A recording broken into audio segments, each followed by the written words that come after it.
जय जय रघुवीर समर्थ श्रीमत दासबोध दशक 12वा विवेक वैराग्य नाम समास 4था विवेक वैराग्य नाम श्रीराम समर्थ। महद्भाग्य हाताशी आले परी भोगू नाही जाणितले तैसे वैराग्य उत्पन्न झाले परी विवेक नाही। श्रीराम समर्थ। बघा, समर्थांनी दशक 12वा दिलाय आपल्याला विवेक वैराग्य नाम आणि समास 4था विवेक वैराग्य नाम दिलाय। म्हणजे समर्थांना इथं आपल्याला काय घ्यायला शिकवायचे तर नुसतं वैराग्य नाही तर विवेकाची जोड पण पाहिजे त्याला।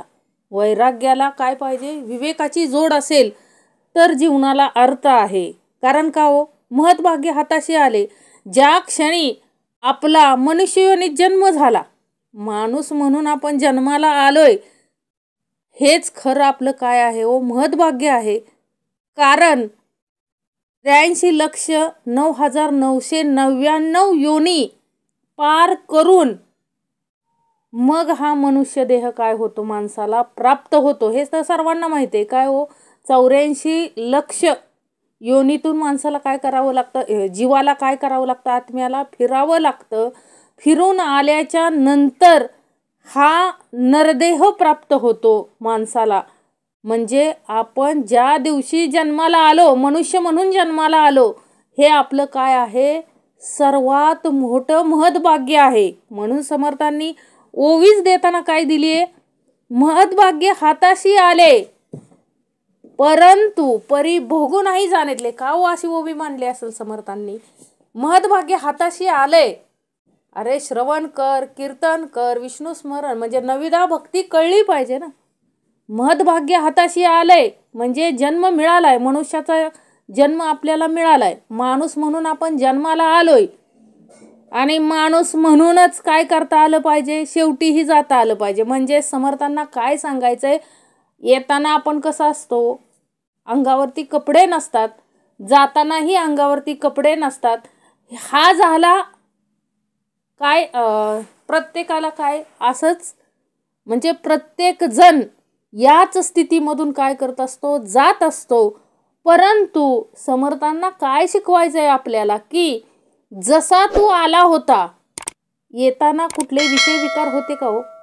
लहान बाळाला, लहान बाळ म्हणजे काय असतं हो, जे जन्म घेतलेलं बाळ आहे ते परमार्थ म्हणजे परमेश्वर स्वरूप जर आपल्याला बघायचं असेल, देव कसा असेल याची जर आपल्याला कल्पना घ्यायची असेल, म्हणजे देव कसा आहे हे बघायचं असेल तर ते लहान मूल बघायचं। कारण का हो, त्याच्याकडं कोणताही विकार नसतो, लक्षात घ्या। काम नसतो, क्रोध नसतो, लोभ नसतो, मद नसतो, मत्सर नसतो, दंभ नसतो, संशय नसतो, चिंता नसते, कोणताही विकार त्या बाळाला काय केलेलं नसतं व स्पर्श केलेला नसतो। म्हणजे देव कसा आहे ते लहान मूल म्हणजेच काय हो, एक देवाचं स्वरूप आहे।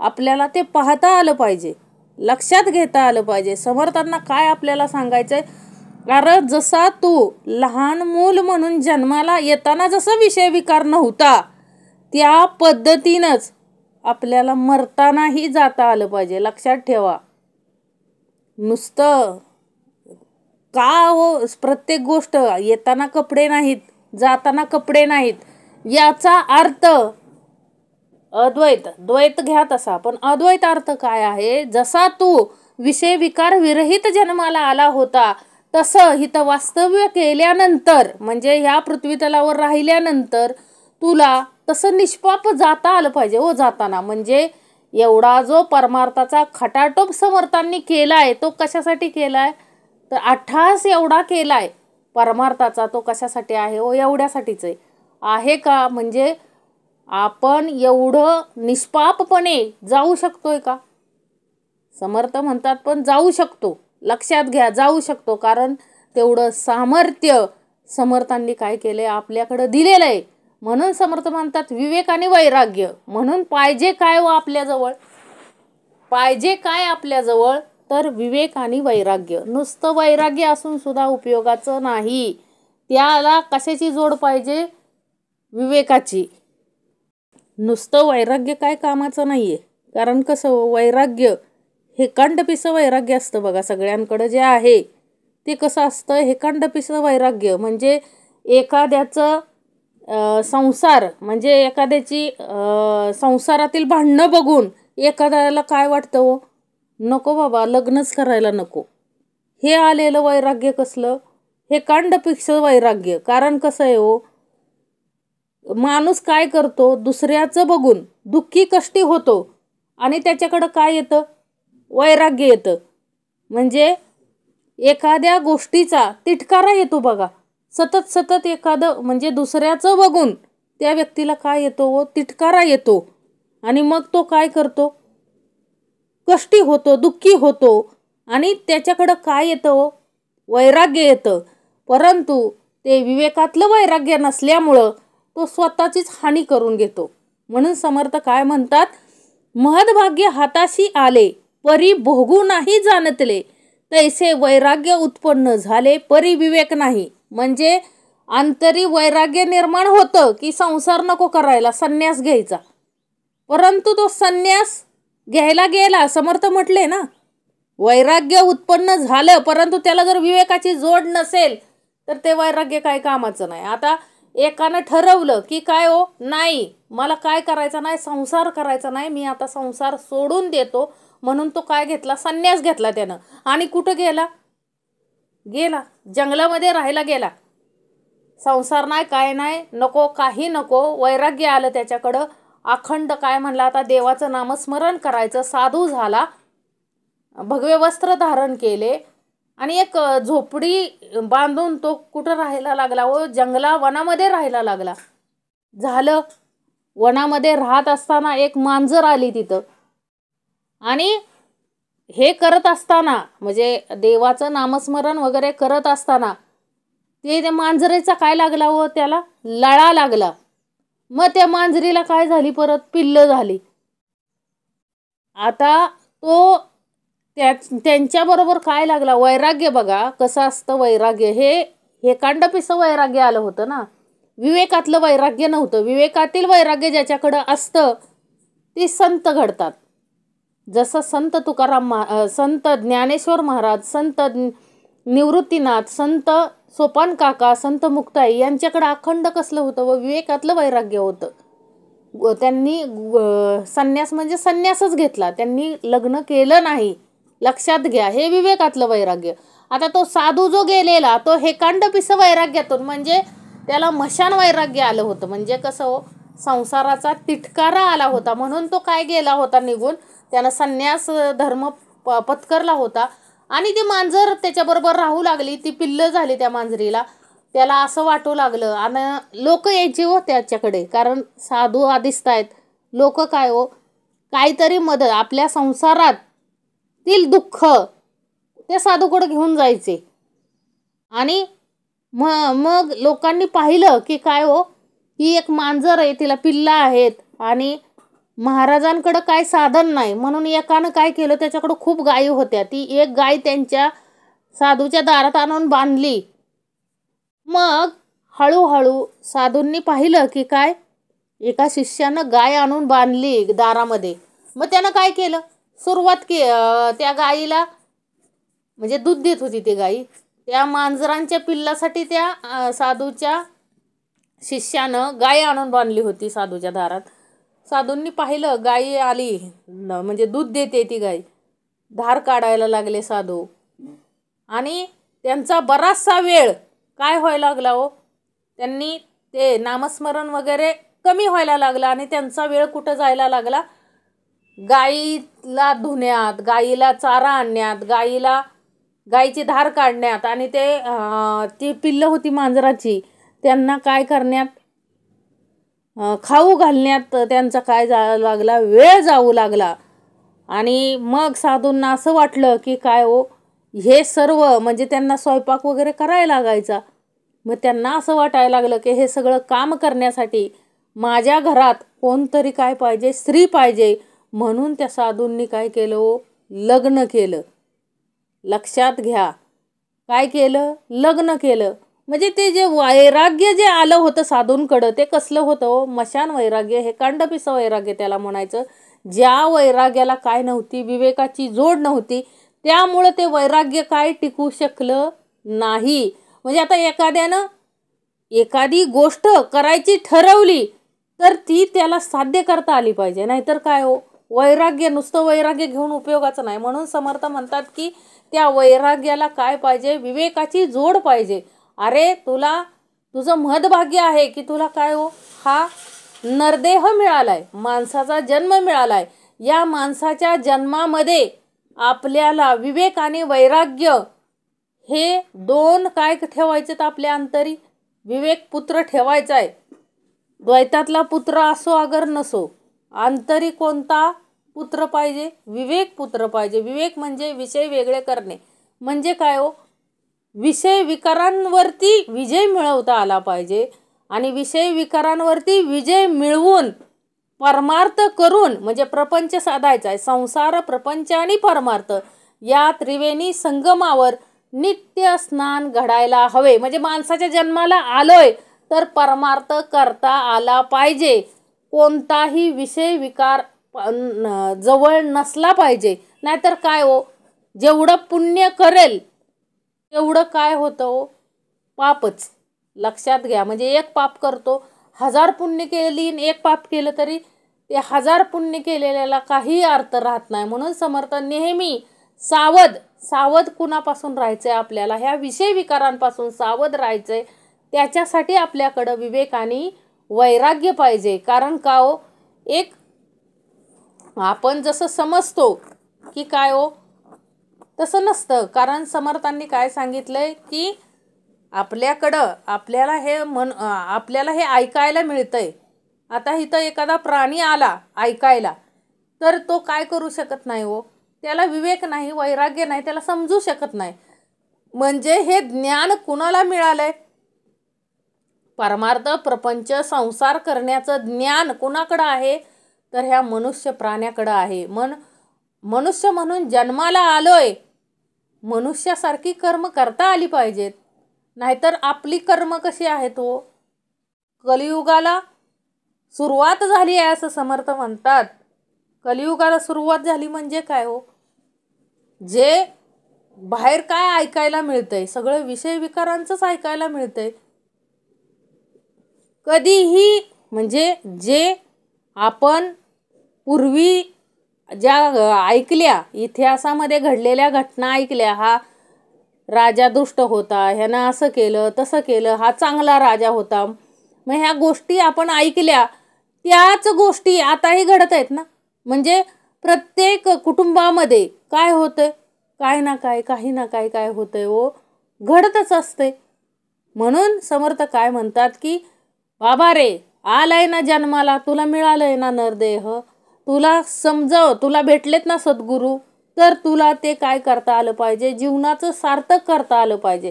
कारण का हो, आपल्या जीवनाचं खरं सार्थक कशामध्ये आहे, तर आपण परमार्थ केला म्हणजे संसार कुणाचाही होतो. समर्थ म्हटले संसार बघायचा असेल तर ते फिरतं बघा, म्हणजे ते म्हणजे कोंबडी घेऊ आपण. एक कोंबडी किती पिल्लं सांभाळते हो, असंख्य पिल्लं असतात तिच्या पाठी. तर ती एक कोंबडी काय करते, त्यांचं संरक्षण करते, त्यांना खाऊ घालते. तिनं कधी संसाराची काळजी केली का हो, अजिबात नाही. कारण तिला माहिती आहे काय करणारा कोण आहे, हे करणारं कोण आहे. ती प्रत्येक दिवस काय करत असते, आपलं कर्म करत असते. परंतु माणसाला काय आहे हो, माणसाकडं तेवढा विवेक नाहीये. प्राण्यांकडे जेवढा विवेक आहे, परमेश्वरांनी त्यांना ज्या ह्याच्यात बसवलंय, साच्यात बसवलंय, त्याप्रमाणे सगळे प्राणी काय करत असतात, आचरण करत असतात.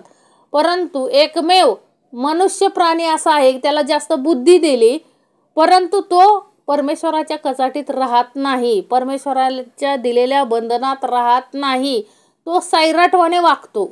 म्हणून समर्थांना ही ओवी द्यावी लागली की तुम्हाला मोठं महद्भाग्य प्राप्त झालंय, म्हणजे तुम्हाला भाग्य प्राप्त झालंय हो, हे नरदेह मिळालाय, हे तुमच्याकडं काय तुमचं हे सगळ्यात मोठं महत्भाग्य आहे आणि त्याचा तुम्हाला उपयोगच करता नाही आला तर काय हो, हे प्राप्त होऊन उपयोग काय?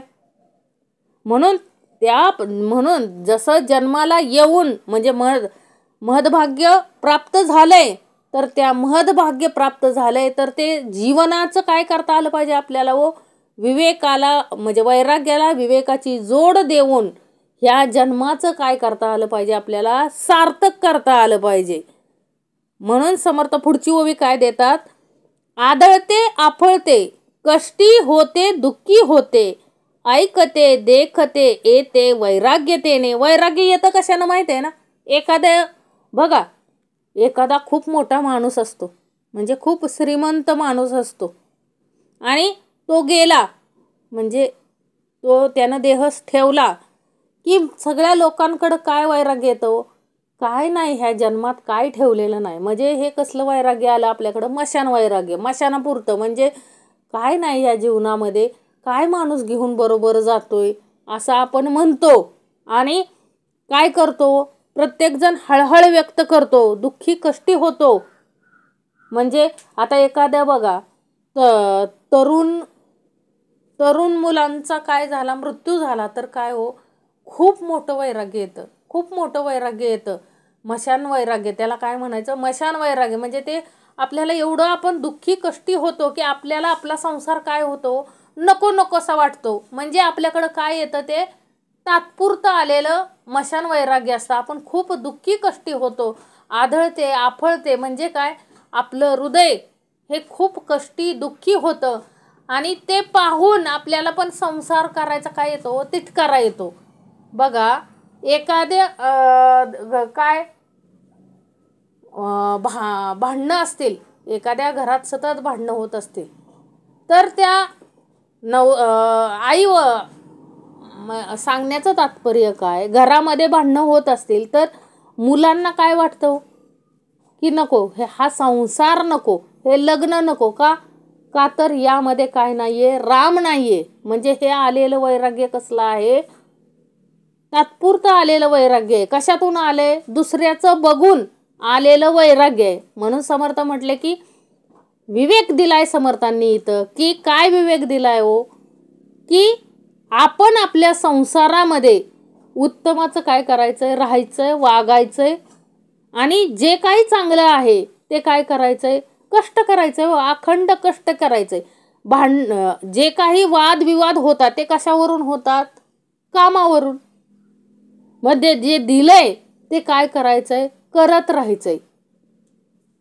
काय करायचंय, समर्थ म्हणतात विवेक पाहिजे हो, प्रत्येकाकडं विवेक पाहिजे. म्हणजे प्रत्येकाकडं विवेक नसतो म्हणून हे सर्व काय असतंय, घडत असतंय. म्हणून समर्थ काय म्हटले की आदळते आपळते कष्टी होते दुःखी होते ऐकते देखते येते वैराग्यतेने. वैराग्य सहज येत नाही, हे दुसऱ्याचं बघून आपल्याला वैराग्य येतं. कुणी म्हणजे गेलं की आपल्याला काय येतं, खूप मोठं वैराग्य येतं, नको आता हा संसार नको असा वाटतो. परंतु घरी आल्यावर एखाद्यानं बांधाला काय, शेतकऱ्यांचं बघा, एखाद्या बांधाला काय नुसता ट्रॅक्टर लावलेला असला तर भांडणाला काय होतो, लगेचच उठतो. म्हणजे जे वैराग्य आलं होतं, ते जे माणूस मेल्यानंतर वैराग्य होतं ते कसलं वैराग्य होतं, मशान वैराग्य होतं. म्हणजे समर्थ काय म्हणतात, इथं काय नाहीये, विवेकाची जोड नसल्यामुळं आपल्याकडं जे वैराग्य येतं ते कसलं आहे हो, हेकांडपश आणि मशान वैराग्य. नाना प्रपंचाच्या ओढी नाना संकटे साकडी संसार सांडून देश धडी होय तेने. नाना प्रपंचाच्या ओढी, किती प्रपंचाची ओढ हो आपल्याला, अखंड संसार प्रपंचाची ओढ. कारण कसं हो, माणूस विटतो ना, संसारातून काय होतो, विटतो. पण जो माणूस संसार करतोय तो काय करतो, म्हणजे एखाद्याला वैराग्य उत्पन्न होतं, पण जो संसार करतोय अनेक प्रकारच्या प्रपंचाच्या ओढी, म्हणजे हजारो प्रपंचातल्या ओढी, काय काय काय ओढी आहेत हो आपल्या संसारातल्या. गाडी पाहिजे, बंगला पाहिजे, जमीन पाहिजे, इथं प्लॉट पाहिजे, तिथं प्लॉट पाहिजे. म्हणजे माणसाला इथं कमवलं पाहिजे, इथं एक झाला तिथं एक पाहिजे. म्हणजे हजार प्रकारच्या प्रपंचाच्या ओढी. एक घर बांधलं तरी माणसाला काय वाटतं, मला अजून एक मोठं घर पाहिजे. शहराच्या ठिकाणी मला एखादं घर मोठं पाहिजे, एक गाडी घेतली तरी माणसाला काय वाटतं की मला दुसरी गाडी पाहिजे. शेजारच्याने काय आणलं घरामध्ये एखादी वस्तू, तर मला पण तशी वस्तू पाहिजे घरामध्ये. म्हणजे ह्या सगळ्या नाना प्रपंचाच्या काय आहेत आपल्याकडं, ओढी आहेत. प्रपंच म्हणजे माणसाला काय हो, प्रपंच सुटतच नाही ना. एक गेला समर्थांकडे आणि त्याच्याकडं असंख्य काय होती हो, प्रॉपर्टी होती, असंख्य प्रॉपर्टी होती. समर्थ म्हटले की काय रे, काय चाललंय तुझं? काय नाही म्हटला. खूप काय कमवलंय मी. किती कमवलंय? 7 पिढ्या माझ्या बसून खातील एवढं मी कमवलंय. बर ठीक आहे. समर्थ म्हटले असं करतो, मी जाताना काय करतो, सुई घेऊन जातो वरती जाताना. म्हणजे समर्थ म्हटले तू काय घे, दोरा घेऊन ये त्या सुईला, मग आपण दोघं ओळखू तिथं स्वर्गामध्ये एकमेकांना. त्यावेळेस तो म्हटला काय समर्था, असं कुठं असतंय वय? असं नाही होऊ शकत. माणूस काहीच बरोबर निघू शकत नाही. मग समर्थ म्हणले मग एवढं कळत असून 7 पिढ्यांसाठी एवढा अट्टास करायची काय गरज आहे? कळतंय ना की मी दोरा सुद्धा घेऊन जाऊ शकत नाही, मग एवढा अट्टास कशासाठी करायचा? जेवढं मिळालंय तेवढ्यात माणूस काय नाही हो, समाधानी नाहीये. नाना प्रपंचाच्या ओढी. एका पिढीला कमवलं तरी समाधानी नाही. बघा, दुसऱ्या पिढीला कमवून ठेवतोय, 7 पिढ्यांना कमवून ठेवतोय, 25 पिढ्यांना कमवून ठेवतोय. माझ्या सगळ्या पिढ्यांनी बसून खाल्लं पाहिजे. अरे त्यांनी पण काहीतरी केलं पाहिजे ना. ते कशात घालवतील सांगता येतंय का? म्हणजे समर्थ काय म्हणतात की अरे त्या पिढीला बी काय केलं पाहिजे, कष्ट करता आले पाहिजेत. तू एवढा अट्टास कशासाठी करतोय प्रपंचाचा? आलोय जन्माला तर परमार्थ पण केला पाहिजे ना. परमार्थ करता आला पाहिजे, आपलं स्वहित साधता आलं पाहिजे. प्रपंच किती जरी केला तरी मशानातच आहे ना. शेवटी जायचंय कुठं हो, मशानातच. कुणीही घरात काय हे करत नाहीत. ह्याने खूप मोठं काय केलंय, ठिकठिकाणी काय बांधलेत ह्याने, सगळे बंगले बांधलेत. म्हणून काय त्या व्यक्तीला त्या बंगल्याकडं एकदा म्हणजे देह ठेवला की प्रत्येक बंगल्यात असं फिरवून आणतात का हो? अजिबात नाही. एकदा जीव गेला की 3-4 तासात सगळे गडबड करतात. तो देह काय करायसाठी, त्याचं विल्हेवाट लावण्यासाठी सगळे काय करत असतात व धडपडत असतात. मग एवढा अट्टहास कशासाठी? एवढा अट्टहास करायचा कशासाठी? म्हणून समर्थ म्हणतात नाना प्रपंचाच्या ओढी, नाना संकटे साकडी, संसार सांडूनी देशधडी होय तेने. काय सांगितलंय हो? कित्येक जण, अनेक संकट येतात हो माणसाचे. संसार काय लागतात, देशधडीला लागतात. आणि तरीही माणूस संसार सोडत नाही, लक्षात ठेवा. तरीही त्याला वैराग्य येत नाही. तरी तो काय करत असतो, पुन्हा तेवढ्याच ताकदीने उभा राहतो. कितीही संकट आली संसारामध्ये, सांगते मी, संसारामध्ये कितीही संकट आली तर माणूस काय करतो, तेवढ्याच ताकदीने पुन्हा उभा राहतो, पुन्हा तेवढ्या ताकदीने संसार उभा करतो. आपल्याला माहित आहे ती कविता बघा, मोडला नाही कणा, म्हणजे लढ म्हणा, ती कविता आहे बघा. त्यामध्ये काय हो, अखंड ताकद आहे ना माणसाकडं. संसार प्रपंच पुन्हा कितीही संकट आली, कितीही संसार देशधडीला लागले, तरी पुन्हा संसार उभा करण्याचं सामर्थ्य त्या व्यक्तींकडे असतं. परंतु तसं परमार्थात नाही ना. एवढा परमार्थात माणूस जोश दाखवत नाही. ज्यानं परमार्थात जोश दाखवला, अखंड संत तुकाराम महाराजांनी, वैराग्य कशाचं आलं हो? 400 एकर जमीन होती, खूप मोठे सावकार होते, सगळं गाव गहाण होतं त्यांच्याकडं. करायचं तर काही करू शकत होते. लक्षात घ्या, सगळी माणसं म्हटलं तरी त्यांच्यात कामाला राबवू शकत होते संत तुकाराम महाराज. कारण का हो, प्रत्येक जण त्यांचं काय होता, देणेकरी होता. परंतु त्यांनी काय केलं हो, सगळा त्याग केला, सगळ्याला मुक्त केलं त्या कर्जातून. म्हणजे हे वैराग्य कसलं होतं त्यांच्याकडं? विवेकाचं वैराग्य होतं. काय म्हणून की आपल्यामुळं इतरांना काय व्हायला नको, दुःखी कष्टी व्हायला नको कुणी, म्हणून त्यांनी काय केलं, सर्वांना कर्ज माफ करून टाकलं. त्यांना प्रपंच करता आला नसता का, प्रपंच वाढवता आला नसता का, खूप सारा प्रपंच वाढवता आला असता. 400 एकरची 800 एकर झाली असती, सावकारकी तशी चालू ठेवली असती तर. आणि त्यांच्या अनेक पिढ्यांनी काय केलं असतं, अनेक पिढ्यांपर्यंत त्यांची श्रीमंती राहिली असती. परंतु त्या श्रीमंतीला कुणी ओळखलं असतं का हो, नसतं ओळखलं. आज जी त्यांच्याकडे श्रीमंती आहे, प्रत्येकाच्या हृदयामध्ये तुकाराम बीज सगळे साजरे करतातच ना. आज तुकाराम बीज साजरी केली जाते त्या देहाची. कारण का हो, विवेकातलं वैराग्य होतं त्यांच्याकडं. कसलं होतं, विवेकातलं वैराग्य होतं. अखंड देवासाठी अखंड नामस्मरण केलं. अखंड देह कशासाठी झिजवला हो, परमार्थासाठी झिजवला. संसारासाठी प्रपंचासाठी काय केला नाही, झिजवला नाही. त्यांनाही करता आला असता, खूप मोठा संसार होता त्यांचा. तर आपल्याकडे एवढं नाहीये, त्यांच्याकडं खूप होतं. परंतु त्यांनी काय केलं, संसारात वाढ केली नाही, प्रपंचात वाढ केली नाही.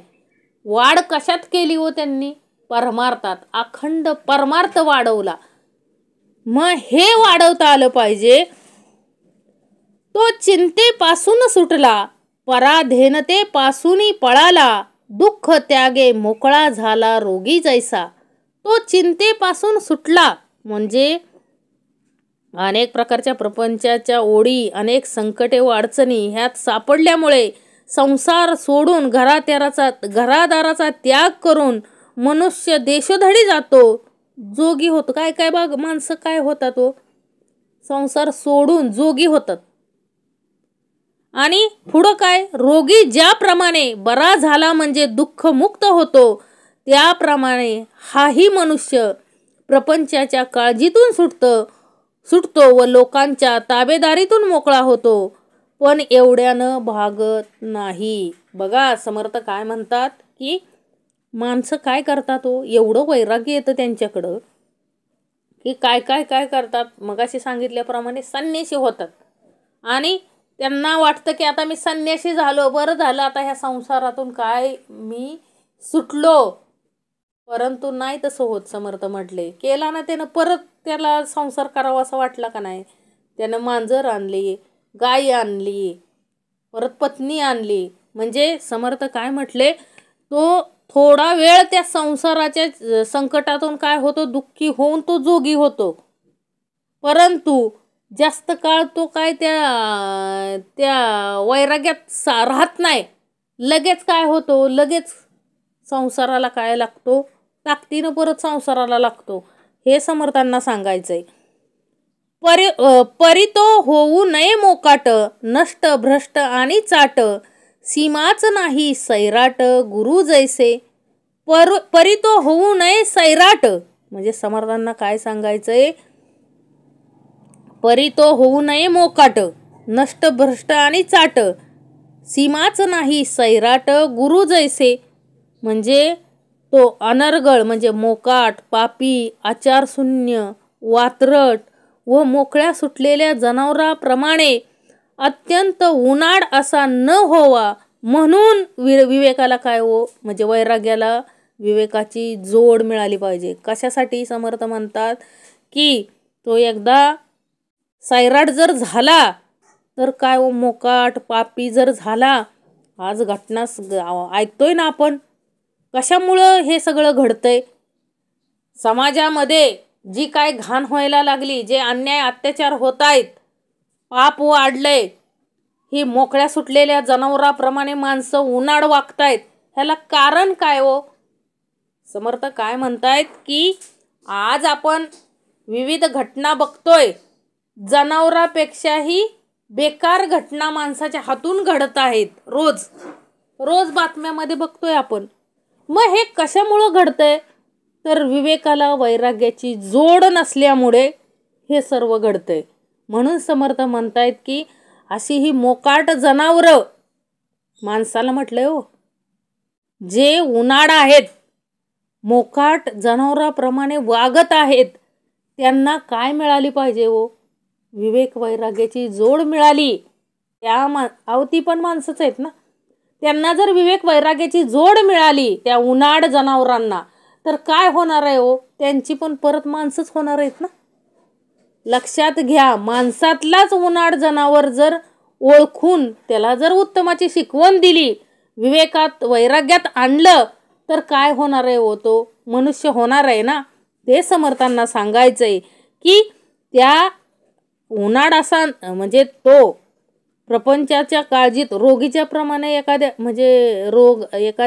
रोग्याला जर आजार झालेला असतो, त्या आजारातून तो दुःखमुक्त होतो का नाही?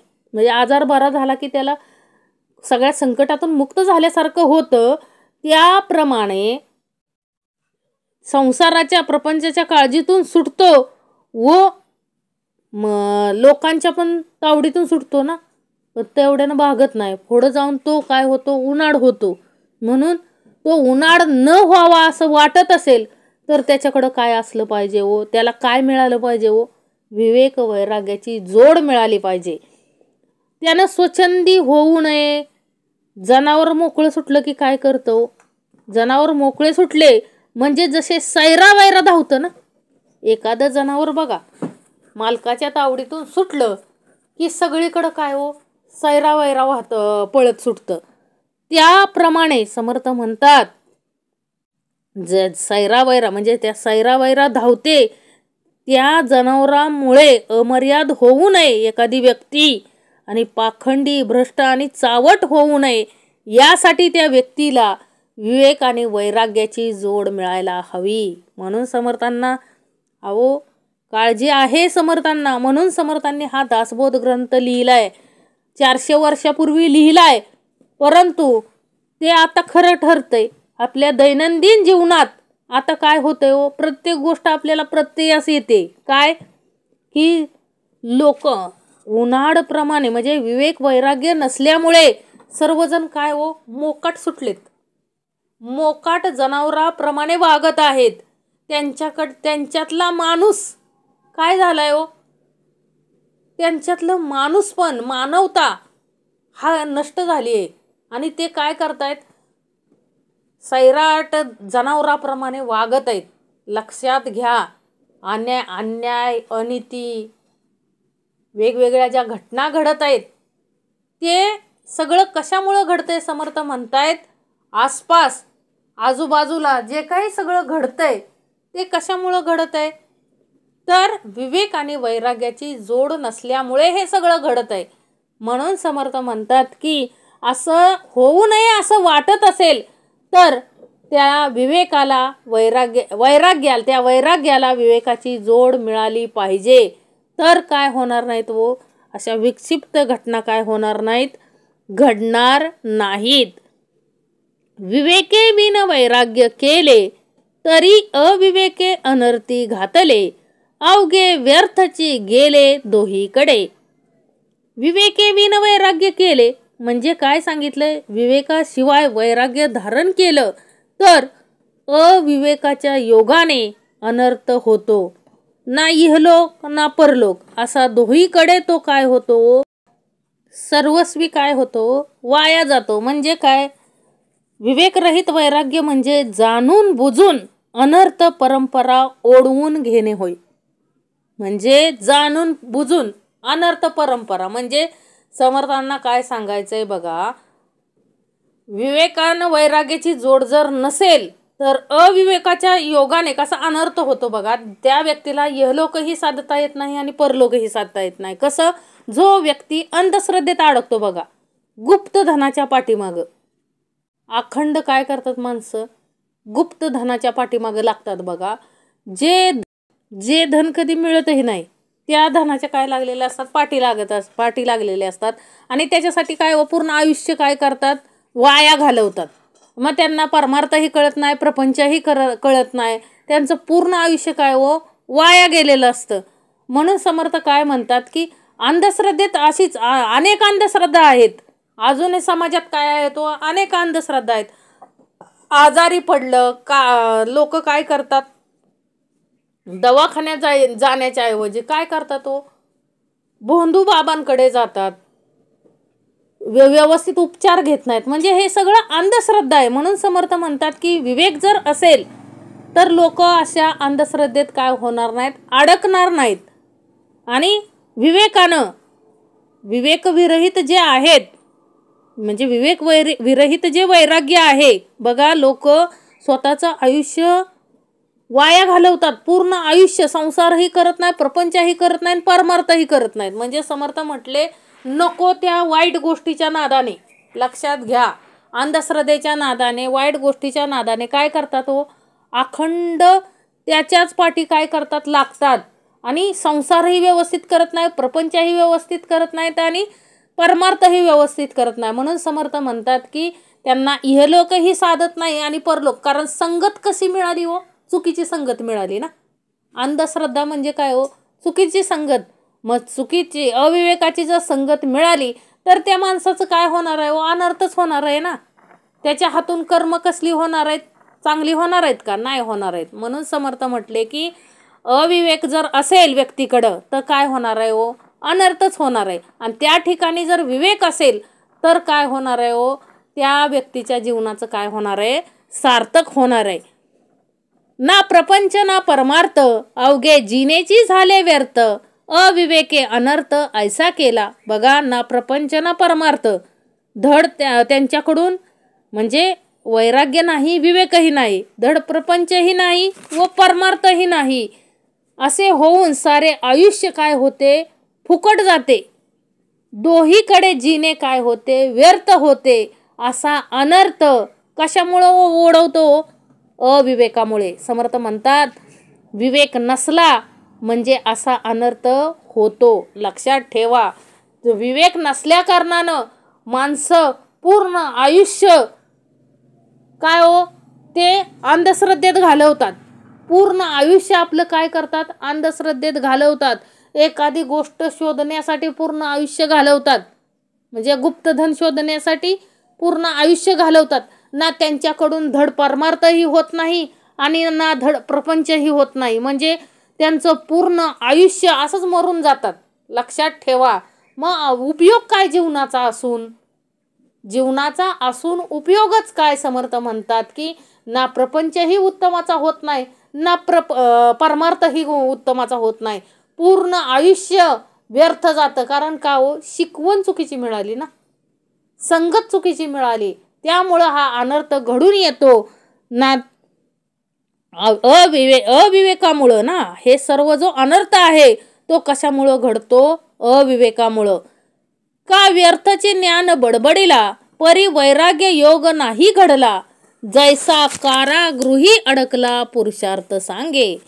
का व्यर्थचे ज्ञान बडबडिला, अथवा तुरुंगात अडकला असून आपल्या पराक्रमाचा बडेजाव सांगणाऱ्याप्रमाणे अंगात वैराग्य नसता ज्ञानाच्या गप्पा मात्र काय हो, व्यर्थ सांगतो.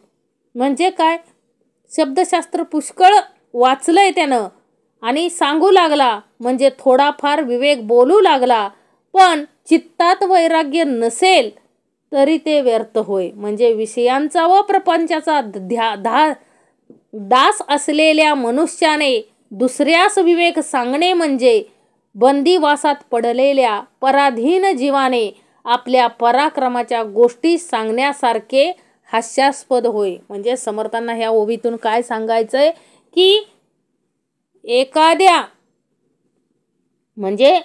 एखाद्यानं थोडाफार ग्रंथ वगैरे वाचून त्याच्याकडं काय आलं, वैराग्य आलं, परंतु तो अखंड कुणाचा दास आहे हो, विषयांचा आणि प्रपंचाचा दास असलेल्या मनुष्याने दुसऱ्याला विवेक सांगणे म्हणजे कशाप्रमाणे आहे हो, तुरुंगात अडकलेल्या माणसाने स्वतःचा पराक्रम, गाजवलेला पराक्रम सांगण्यासारखं आहे ना, हास्यास्पद आहे.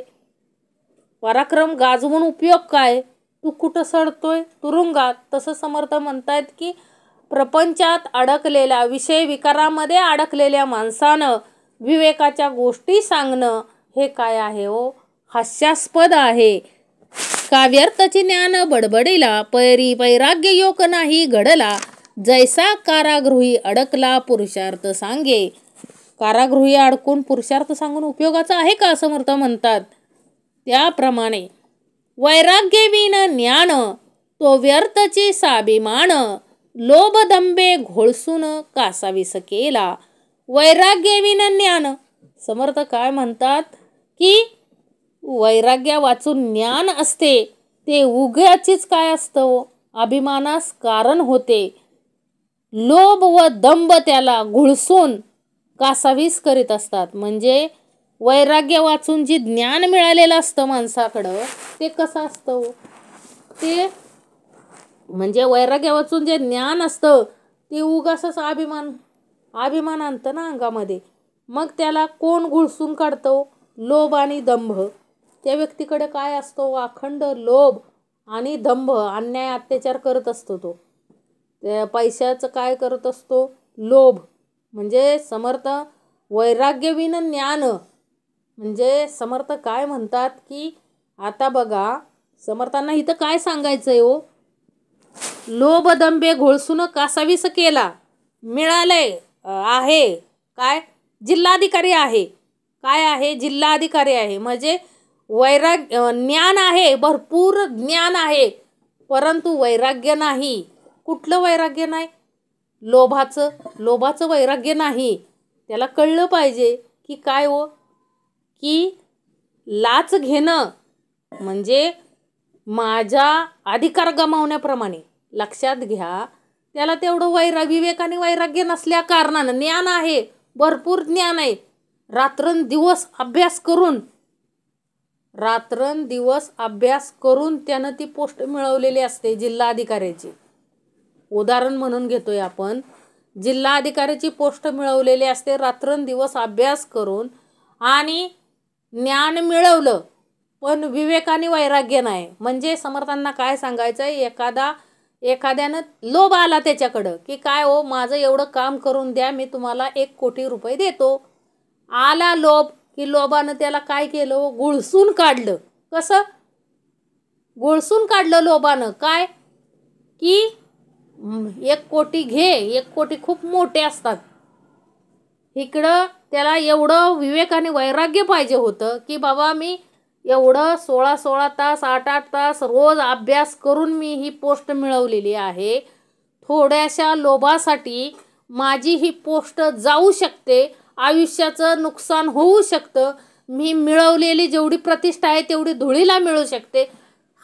हे विवेक आणि हे वैराग्य 1 कोटी रुपये घेताना त्याच्याकडं नसतो. म्हणून तो काय करतो, स्वतःची हानी करून घेतो. बघा हे कशासाठी समर्थ सांगतायत की प्रत्येक अधिकारी बघा आता तसंच वागतायत. प्रत्येकजण काय घेतोय, म्हणजे काही अपवाद असतील, आपण म्हणत नाही तसं, अपवाद असणारच ना, साहजिकच. ज्याच्याकडं विवेक आणि वैराग्य आहे, ज्याला समर्थांची साथ मिळालेली आहे, ज्याच्याकडं श्रवण मनन उपासना आहे, तो त्या मार्गाला जाणारच नाही, तो ते कोटी घेणारच नाही, ही खात्री आहे समर्थांना. लक्षात घ्या, समर्थ शिकवणीत जो आहे, ज्याच्याकडं विवेक आणि वैराग्य आहे, तो त्या गोष्टीचा स्वीकार करणारच नाही. ह्याची गॅरंटी कोणाला आहे हो, मालकाला आहे, समर्थांना आहे. लक्षात घ्या.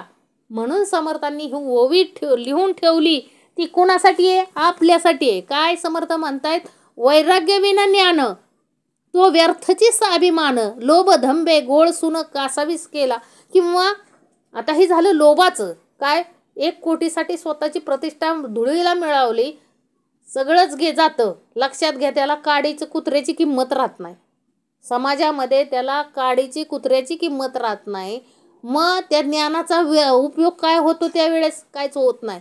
इथं कशानं घोळसून काढलं, त्याला लोभानं. आता दंभानं घोळसून कसं काढलं बघा, एकानं काय केलं, त्याच्याकडं अधिकार होता, त्याला माहीतच नाही की मी स्वतः अनुभवलेलं गोष्ट आहे ही, तो अधिकारी होता, खूप मोठा अधिकारी, आणि त्यानं काय केलं, म्हणजे अन्याय अत्याचार करण्याचा प्रयत्न केला. म्हणजे आपल्याकडं जे आहे, जे पद आहे, त्या पदाचा उपयोग करून दुसऱ्यावरती काय हो, अन्याय अत्याचार करण्याचा प्रयत्न केला.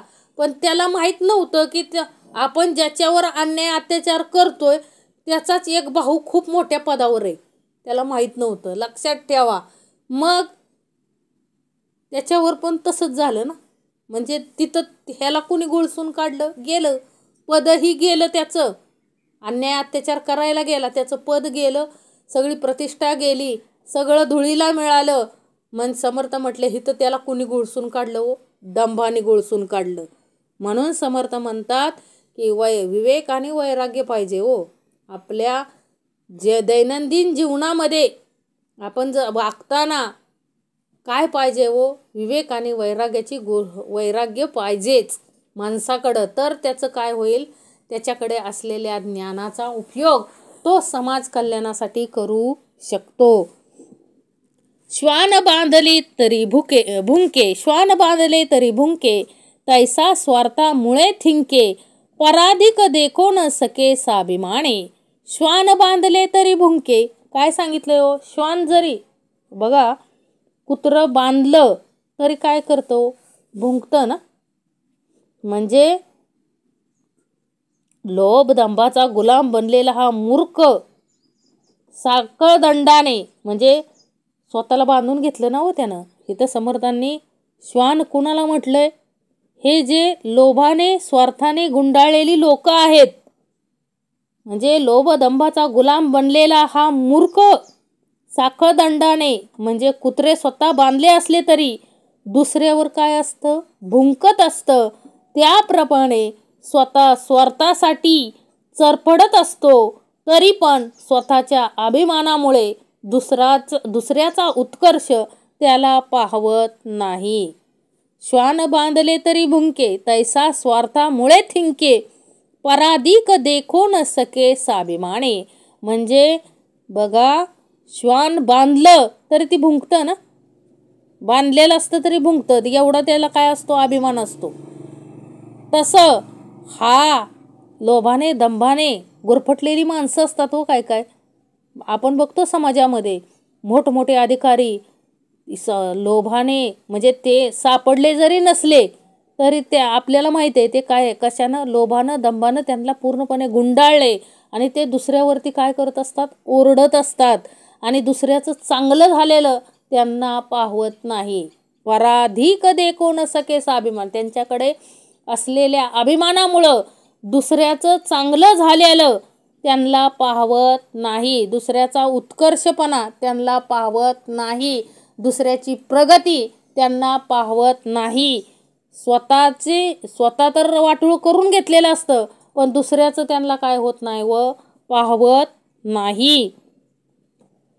हे एके विन एक, तेने उगाच वाडे शोक, आता वैराग्य आणि विवेक योग ऐका.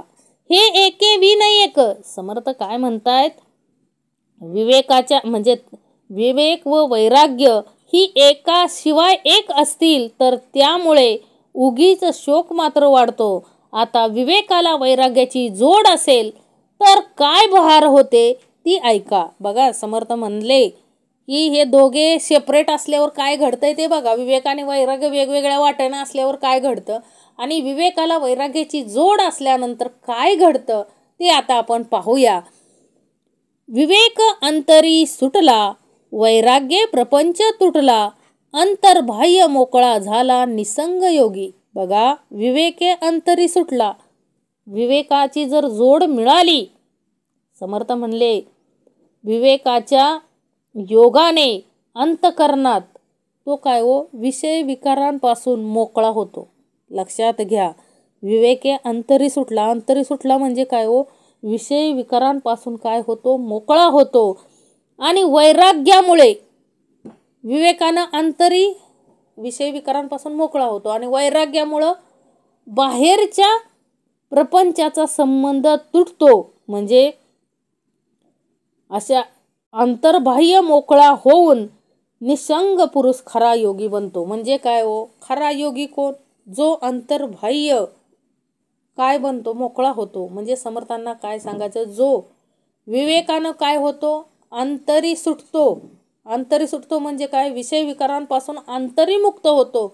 आणि वैराग्य म्हणजे काय हो, बाहेर जे संसार प्रपंच आहे त्याच्यामधूनही सुटतो. तोच खरा काय होतो, परमार्थासाठी योग्य होतो. जसं संत तुकाराम महाराजांचं उदाहरण आपल्याला माहिती आहे. कसं होते हो?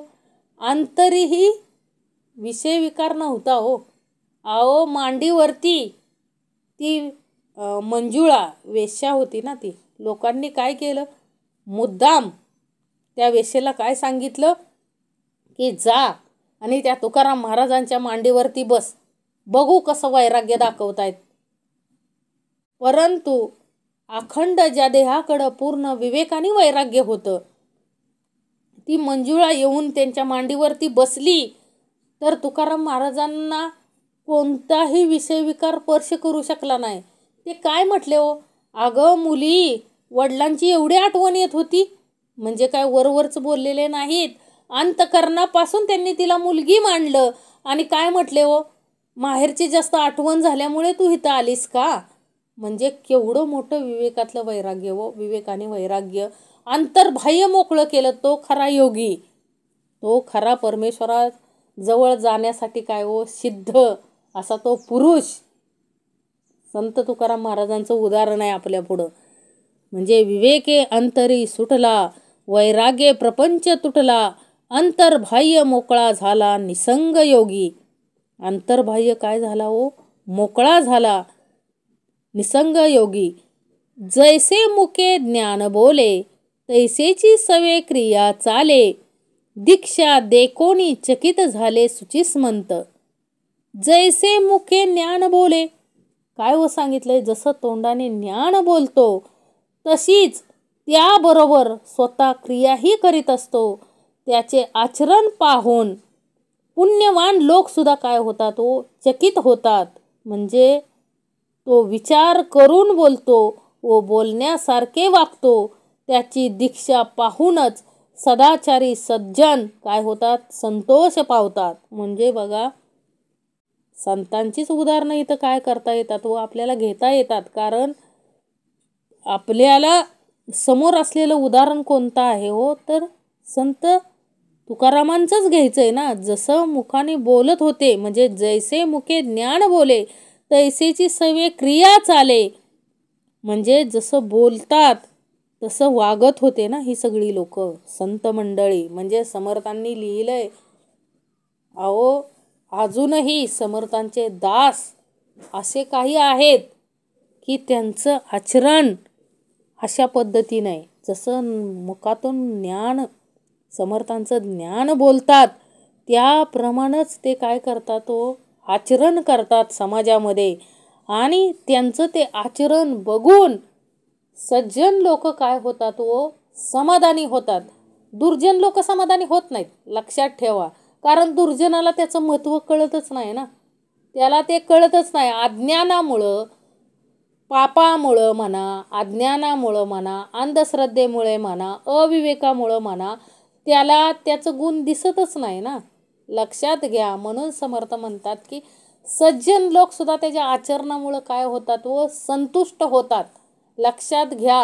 कलियुगामध्ये आपल्याला हे ऐकायला मिळतंय. हेच आपलं काय आहे हो? महद्भाग्य आहे. म्हणून महद्भाग्य हाताशी आले, परंतु भोगू नाही जाणीतले असे होऊ नये.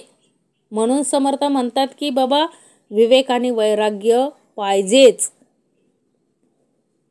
कारण दीक्षा देखून चकित झाले सुचिस्मंत. सुचिस्मंत कोणाला म्हणतात? सज्जन लोकांना. म्हणजे त्या म्हणजे असं आपल्याकडून असं आचरण घडलं पाहिजे की आपल्यासोबत जी लोक आहेत त्या लोकांना, जी सज्जन लोक आहेत त्यांना सुद्धा काय मिळालं पाहिजे व समाधान मिळालं पाहिजे, संतुष्ट झाले पाहिजेत.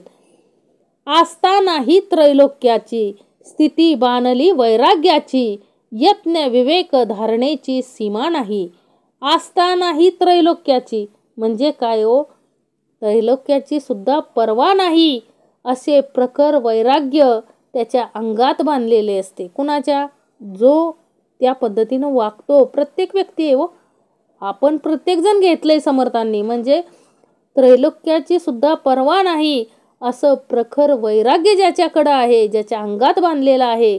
आणि प्रयत्न, विवेक व धारणा ह्याच तर सीमाच राहत नाही. इतकी ती काय होतात? वृद्धिगत होतात, वाढत जातात. म्हणजे त्रैलोक्याच्या राज्यापर्यंत कोणत्याही पदार्थाची लालसा नाही. इतके कडकडीत वैराग्य त्याच्या ठिकाणी काय हो बांधलेले असते. लोकोपकारक प्रयत्न विवेक धारणा ही त्याच्यापाशी काय असते निस्सीम असतात. म्हणजे हे कोण हो कोणाकडं असतं एवढं सगळं?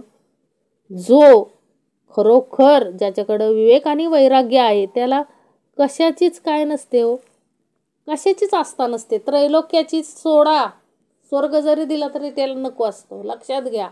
त्याला कोण हवं असतं? आपल्याला माहित आहे कोण हवं आहे हो त्याला?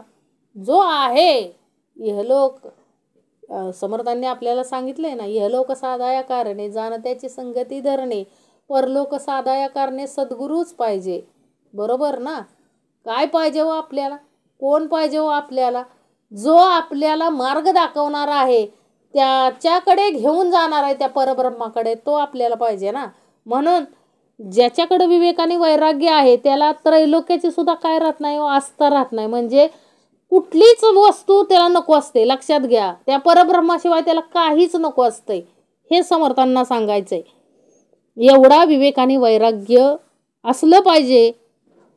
संगीत रसाळ हरी कीर्तन ताळबद्ध ताणमाण प्रेमळ आवडीचे भजन अंतरापासून. काय आवडतं त्याला? त्रैलोक्य जरी दिलं तरी त्याला नकोय. त्याला काय पाहिजे हो? ज्याच्याकडे विवेक वैराग्य आहे त्याला काय हवं असतंय? संगीत व रसाळ असे हरिकीर्तन करायचे. ताला सुरात आला म्हणजे नीटनीटके घेऊन अंतःकरणपूर्वक भजन देवाला आवडल असं करायचं. म्हणजे बघा, ज्याच्याकडे विवेक आणि वैराग्य आहे त्याला काय आवडणार हो? अखंड काय आवडणार आहे हो? अखंड हरिकीर्तन. म्हणजे जे काय बोलायचंय, जे काय ऐकायचंय, जे काय भजन ऐकायचंय ते त्या परमेश्वराचंच असावं अशी आस्था त्याच्या अंतःकरणात काय हो निर्माण झालेली असते. त्याला काहीच नको असतं. लक्षात घ्या. एवढं विवेक वैराग्य म्हणजे काय? अखंड त्या परमेश्वरासाठीच तो काय. संत तुकाराम महाराजांचं उदाहरण आपल्याला घेता येते. झाली काल काय झाली? तुकाराम बीज समर्थांनी दिलाय भाग आणि तो लागू पडतोय हो त्यांना. अखंड कसलं वैराग्य? अखंड हरी कीर्तनातच काय हो दंग. म्हणजे त्या व्यक्तीला सतत काय वाटतं हो, मला काय असावं? संगीत रसाळ हरी कीर्तन म्हणजे श्रवण हरी कीर्तन फक्त त्या परमेश्वराचंच असावं. जे काय ताळबद्ध ताणमान ताला सुरात जे काय भजन असेल ते त्या फक्त त्या परमेश्वराचं. तेही कसं हो अंतरापासून. अंतरापासून त्याचं प्रेम असतं त्या परमेश्वरावरती. आणि म्हणून तो परमेश्वर येऊन बसतो ना. परमेश्वरच आपला होऊन बसतो. एवढं प्रेम त्या परमेश्वरावर आपल्याला करायचंय. लक्षात घ्या. प्रत्येकासाठी आहे हो. कारण काय हो, या जीवनामध्ये प्रपंच परमार्थ केला तरच उपयोग आहे. नाहीतर समर्थ म्हटले अविवेकानं नुसता खाएंगे पिएंगे ऐश करेंगे और क्या. म्हणजे सगळं खाऊन पिऊन मजा करून जीवन असंच घालवायचं आणि मग एक दिवस मरून जायचं. त्या जीवनाला काही अर्थ नाहीये. समर्थ म्हणतात की असल्या जीवनाला काही अर्थ नाही. जीवन कशाला म्हणायचं? जिथं प्रपंचाला प्रपंचाला संसाराला परमार्थाची जोड आहे आणि जो इहलोक साधतो आणि परलोकही साधतो, त्यात ते खरं काय आहे हो जीवनाचं सार्थक आहे. त्यात खरं जीवनाचं सार्थक आहे. नाहीतर जीवनाचं सार्थक नाहीये हो. नुसता गाढवाप्रमाणे प्रपंचाचं ओझं घेऊन अखंड जरी राहिला, जो मनुष्य खूप संपत्ती आहे आणि यम आलाय दारात, त्या संपत्तीचा काय उपयोग आहे का हो? पृथ्वीवरती जेवढे लोक आहेत त्या प्रत्येकाने आपापला विवेक तपासा. समर्थ म्हणाले की स्वतःची स्वतः ओळख घ्या की बाबा मृत्यूवरती आपण सगळं आपण जगामध्ये सगळ्यात श्रीमंत होऊ शकतो. सगळं ऐश्वर्य आपल्याला प्राप्त होऊ शकतंय. आपण तेवढं म्हणजे आपल्याला तेवढं मिळू शकतंय. बरोबर आहे. परंतु मी जगामध्ये श्रीमंत आहे. सगळ्या जगामध्ये मी श्रीमंत आहे म्हणून मी त्या मृत्यूला जिंकू शकेल असं माझ्याकडं कोणतंच यंत्र नाही आहे. लक्षात घ्या. कितीही पैसा असेल, कितीही गाड्या असतील, कितीही मी काय सांगते की जगामध्ये 1 नंबर श्रीमंत जरी असेल तरी त्याला मृत्यूला जिंकता आले का हो? नाही जिंकता आलं. म्हणून समर्थ म्हणाले की आपलं जे काही आहे ते परमेश्वराला समर्पित करता आलं पाहिजे हो. विवेक आणि वैराग्य पाहिजे आपल्याकडं. प्रपंच करा, तुमच्या किती पिढ्यांना कमवून ठेवायचंय तेवढं ठेवा, परंतु विवेकानं. समर्थांना काय म्हणायचंय? विवेक असावा हो. तो करत असताना परमार्थही साधायचा आहे. लक्षात ठेवा. समर्थ असं कधीच सांगितलं नाही की प्रपंच सोडा, संसार सोडा आणि नुसता परमार्थ, नुसता देवदेव करा, असं मुळीच सांगितलेलं नाही. म्हणून समर्थ म्हटले की ज्याच्याकडं विवेक आणि वैराग्य आहे त्याला नेहमी काय वाटतं हो, की मला संगीत रसाळ असं हरिकीर्तनच ऐकायला मिळावं. अखंड त्या परमेश्वराचंच काय हो, अंतःकरणपूर्वक देवाला आवडल असं भजन त्याच्याकडून काय होतं हो, गायलं जातं. तत्काळची सन्मार्ग लागे, ऐसा अंतरी विवेक जागे, वक्तृत्व करिता न भंगे साहित्य प्रत्ययाचे. तत्काळची सन्मार्ग लागे, काय सांगितलंय हो? विवेक अंतःकरणात इतका जागा असतो की त्याचे भाषण ऐकणाऱ्यास तात्काळ काय होतं हो, सन्मार्ग लागतो. म्हणजे विवेक अंतःकरणात इतका जागा असतो की त्याचे ऐकणाऱ्यास तत्काळ काय होतो, सन्मार्ग लागतो. आणि तो बोलू लागला तर अनुभवाच्या सामुग्रीचा, साधनाचा काय होत नाही, भंग होत नाही. म्हणजे गायनयुक्त प्रेमळ कीर्तन, ताल सुराची उत्तम माहिती, तान मान, मनापासून निरपेक्ष भजन असा त्याचा कीर्तनाचा रंग व विवेक पाहून लोक तात्काळ परमार्थ मार्गाला काय होतात, लागतात. आणि त्याच्या वक्तृत्वाच्या भरात अनुभवाची साधने, साधन मार्ग मोडत नाहीत. उदाहरण आपलं कोण घ्यायचंय? ज्यांनी बैठक सुरू केली त्यांचंच उदाहरण आहे ना. काय हो, एवढं विवेक एवढा अंतःकरणात जागृत असतो की त्यांचा प्रत्येक शब्द लोक काय करतात, असा झेलतात. त्यांच्या वाचेमध्ये इतकं सामर्थ्य की एक शब्द सुद्धा कोणी मोडत नाही. मग कोण आहे असं? आपल्याला माहित आहे. या बैठकीचा पाया ज्यांनी सुरू केली त्यांच्याकडंच हे काय आहे हो, हे सगळं प्रेमळपणा. हे सगळं लागू कोणाला पडतंय हो? त्यांनाच पडतंय ना.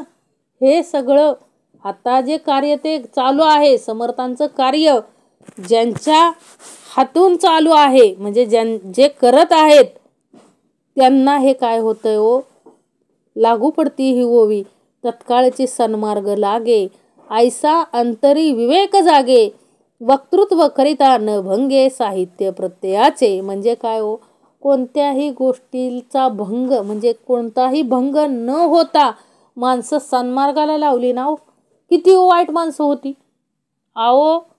ह्या बैठकीमुळं अनेक लोक काय झाले हो, अनेक लोक डोळ्या देखत बघितलेली उदाहरणं आहेत.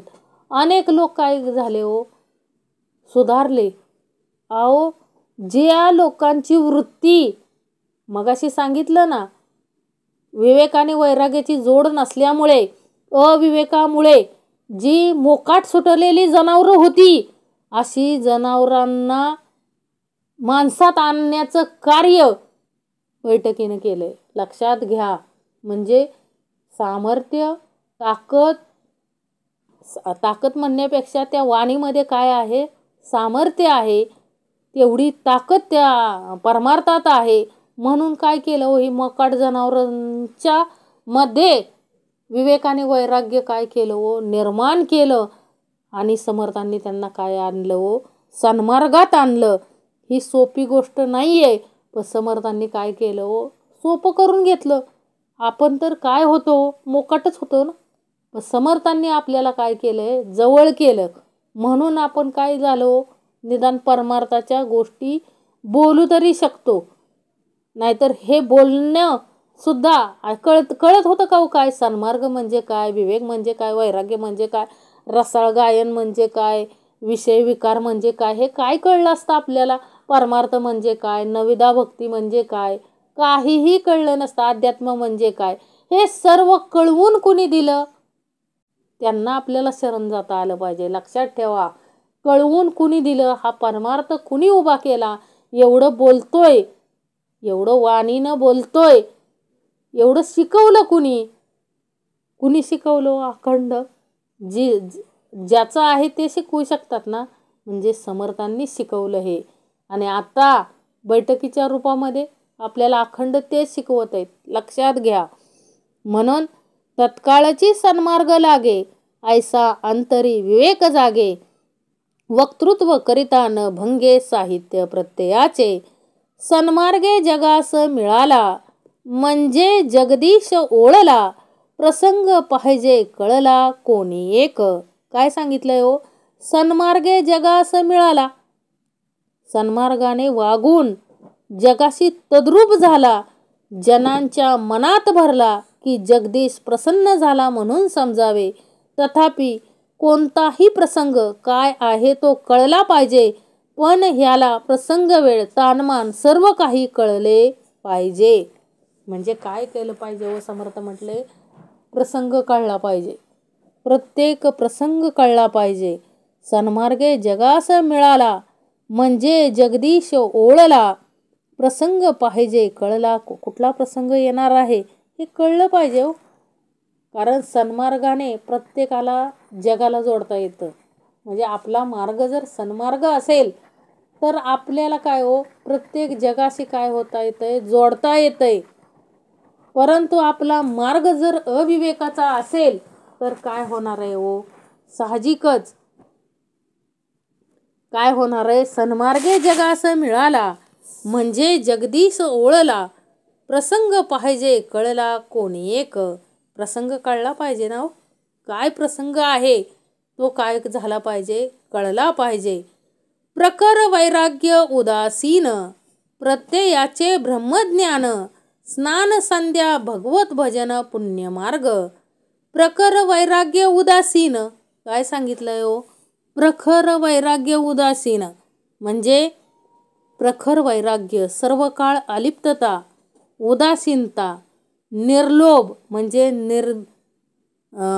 निर्लोभ स्थिती, अनुभवाचे मुरलेले ब्रह्मज्ञान असूनही स्नान संध्या भगवत भजन इत्यादी पुण्यमार्गाचे आचरण, सदाचार. म्हणजे समर्थ काय म्हणतात?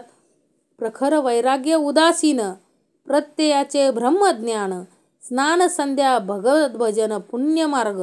म्हणजे स्नान संध्या म्हणजेच काय हो? आपली उपासना. म्हणजे काय सांगितले? प्रखर वैराग्य पाहिजे हो. विवेकाचं वैराग्य प्रखर पाहिजे. पुण्यमार्ग, जे जे पुण्यमार्ग आहेत त्याच्यावरती आपल्याला चालता आलं पाहिजे. तर आपल्या विवेकानं वैराग्याचं काय आहे? उपयोग आहे. आपल्या विवेकाने वैराग्याने सगळं काय जग उजळून निघालं पाहिजे ना. म्हणून समर्थ काय म्हणतात की पुढं काय म्हणतात? विवेक वैराग्य ते ऐसे, नुसते वैराग्य हे कांड पिसे, शब्द ज्ञान येळीलसे आपणची वाटे. काय सांगितलं? हे सर्व जिथे आहे तिथे विवेक व वैराग्य दोन्ही आहेत असे समजावे. म्हणजे कुठं? जिथं प्रखर वैराग्य, सर्व काळ अलिप्तता विषयांपासून, म्हणजे प्रखर अचळ वैराग्य जे कधीही चळत नाही असं प्रखर वैराग्य, सर्व काळ अलिप्तता, उदासीनता, निर्लोभ. निर्लोभ म्हणजे लक्षात आलं ना, अनुभवाचे मुरलेले ब्रह्मज्ञान. आणि एवढं असूनही स्नान संध्या भगवत भजन इत्यादी पुण्यमार्गाचे आचरण, सदाचार, हे सर्व ज्या गोष्टी आहेत, म्हणजे हे सर्व जिथे आहे तिथे विवेकाने वैराग्य आहे असं समजावं. म्हणजे समर्थांना काय म्हणायचं? विवेकाने वैराग्य कुठं आहे असं समजायचं? जिथं प्रखर वैराग्य आहे. म्हणजे संत तुकाराम महाराजांचं उदाहरण घ्यायचं आणि लक्षात घ्यायचं. जिथं काय आहे हो? प्रखर वैराग्य, अलिप्तता, पूर्ण अलिप्तता, निर्लोभ, जिथं कोणताही लोभाला काय नाही, म्हणजे विषय विकारांना तिथं थाराच नाही. आणि अनुभवाचं मुरलेलं ब्रह्मज्ञान, अखंड त्या देहाकडं काय हो? ब्रह्मज्ञान, सदाचार, आचरण एक म्हणजे मंगलाचरण, असं जिथं असेल तिथं विवेक आणि वैराग्य आहे असं समजायचंय. विवेक वैराग्य हे ते ऐसे म्हणजे ह्यालाच काय म्हणायचं, विवेक आणि वैराग्य आहे म्हणजे विवेकयुक्त वैराग्य असे असते. नुसते वैराग्य एककल्लीपणाचे वेड होय, त्याचप्रमाणे नुसते शब्द ज्ञानही आपोआपच काय हो कंटाळवाणे वाटू लागते. म्हणजे नुसते वैराग्य म्हणजे हेकटपणा होय व नुसते शब्दज्ञान म्हणजे विवेकाच्या गोष्टी पांचट येळील शिळ्या होत. म्हणजे समर्थांना काय म्हणायचंय, नुसतं वैराग्य हेकांडपिस वैराग्य म्हणतो ना आपण. विवेक वैराग्य ते ऐसे नुसते वैराग्य हेकांडपिसे शब्द ज्ञान येळीलसे आपणची वाटे. म्हणजे समर्थांनी सांगितलं ना हेकांडपिस कसं वैराग्य असतं. मशान वैराग्य बघितलं ना आपण. हेकांडपिस वैराग्य कसं, संसार नवरा बायकोची भांडणं बघून म्हणजे एखाद्या नवरा बायकोची भांडणं करून ह्याला लग्नच करू वाटत नाही. हे कसं झालं हो, हे कांडपिस वैराग्य. त्याला विवेकाची जोड आहे का? ती करतायत भांडणं म्हणून आपल्यात पण होतील असं आहे का हो? तसं नाही आहे. कारण शोधलं पाहिजे, त्या कारणावरती औषध शोधलं पाहिजे, बरोबर ना. म्हणजे तिकडं होतील म्हणून आपल्याकडं होतीलच असं नाही आहे. दुसऱ्याची भांडणं बघून आपल्याकडं वैराग्य आलं तर त्याला काय म्हणायचं, हे कांडपिस वैराग्य. परंतु त्या उपयोगाचं नाही आहे. समर्थ म्हणतात की तुला विवेक पाहिजे हो, तिथं काय पाहिजे हो, विवेक पाहिजे. नुसते वैराग्य हेकांडपिसे शब्द ज्ञान येळेलिसे म्हणजे नुसतं शब्दज्ञान असून सुद्धा उपयोगाचं नाही. तिथं काय पाहिजे हो, विवेक आणि वैराग्य दोन्ही गरजेचं आहे. म्हणून विवेक आणि वैराग्य त्याची जाणीजे महदभाग्य, रामदास म्हणे योग्य साधो जाणती. म्हणून विवेक आणि वैराग्य म्हणून काय म्हणतात, म्हणून विवेक आणि वैराग्य दोन्ही असणे हेच महदभाग्य होय. हे काय ठेवावं, लक्षात ठेवावं. रामदास म्हणतात म्हणजे समर्थ काय म्हणतायत, खरे साधू असतात त्यास हे माहीत आहे. म्हणजे जे साधू आहेत, ज्यांनी सहावरती विजय मिळवलेला आहे ते साधू. साधू म्हणजे कोण, सहाधू, ज्यांनी सहा धुतलेले आहेत. सहावरती ज्यांनी विजय मिळवलेला आहे म्हणजे विषय विकारांवरती जे विजय मिळवलेला आहेत त्या खरे सत्पुरुष, विवेक वैराग्य संपन्न असा पुरुषच दैवाचा पुतळा होय. हे सर्व खरे साधू सत्पुरुष जाणत असतात.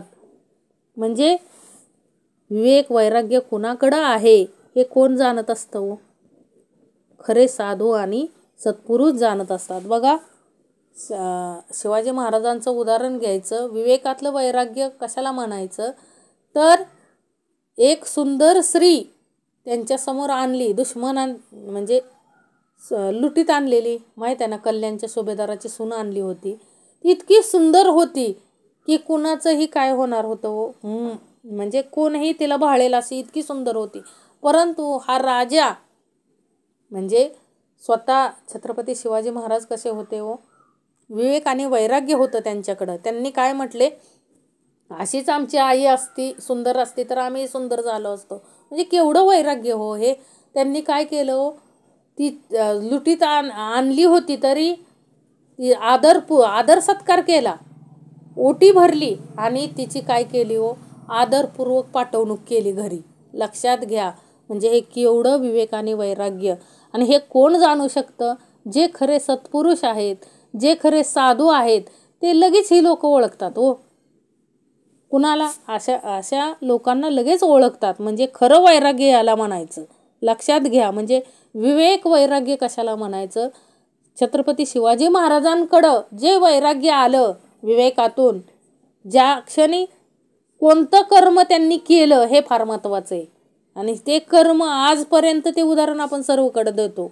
लक्षात घ्या म्हणजे केवढं विवेक वैराग्य त्यांच्याकडं होतं हे लक्षात घ्या. म्हणजे सामान्य जीवन जगत असताना सुद्धा विवेक आणि वैराग्याची जोड असेल तर इहलोकही साधता येतो आणि परलोकही साधता येतो. म्हणजे प्रपंच संसार करत असतानाही परमार्थही घडतो. लक्षात घ्या. म्हणून विवेक आणि वैराग्य त्याची जाणीजे महदभाग्य, रामदास म्हणे योग्य साधो जाणती.